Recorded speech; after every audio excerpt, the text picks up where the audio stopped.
What's up, TikTok? So before I go into giving you some tips on how to read the Bible so you can understand what the authors were trying to say and just what the heart behind the text is, I kind of wanted to give you an illustration to explain why it's so important to read things in context. Because the reality is a lot of us read things in context without even realizing that we're doing it. We automatically contextualize. We've been conditioned that way. For example, let's say I text one of my work friends and I say, hey, I need you to cover for me because I'm going to be late to that meeting we're supposed to be in because I got stuck in traffic and I am starving, so I need to go drive through somewhere. So could you cover for me? Okay, well, let's say somebody time traveled from 2,000 years in the future. They're from a totally different culture. They don't understand what was going on and they just see the text that says that I'm starving.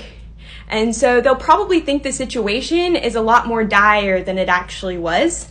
But also they won't really understand that the point was not that I'm starving, but the point was to get my friend to cover for me at work. They'd misunderstand what the point was and think that it was a lot more serious than it actually was because they don't understand the genre, if you will, of text message. They don't understand the cultural context because the reality is, you know, even if you're speaking the same language, language evolves, culture evolves, so they wouldn't understand that. Maybe they don't even have traffic 2,000 years in the future, so they'd be like, what is that? And they'd have to read and learn and figure out the historical context, or look up and they realize in the newspaper that it was one of the worst traffic jams Dallas, Texas had ever had, and they find that newspaper and they realize, oh, that's why, you know, to check out the severity of my starvingness, if you will, you know, things like that. Well, or we tend to say things like when someone shows us a funny video, I notice it's really common for us to get, and I do this too, to say, I'm dead.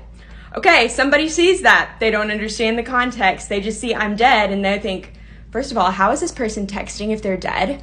And also, like, whoa, that's serious. So we often do this with the biblical text, which is why when we read the biblical text, we need to make sure that we understand the historical context, the cultural context of what was going on at the time, what was common at the time, what their customs were. We need to understand what's going on right before the text we were reading and right after, and what the author's purpose was in writing that particular book, and what their purpose was, what they were trying to convey with their words. And also, we need to understand the theological context, literary context, there's a lot of things, and the genre of the book, just like genre of text message.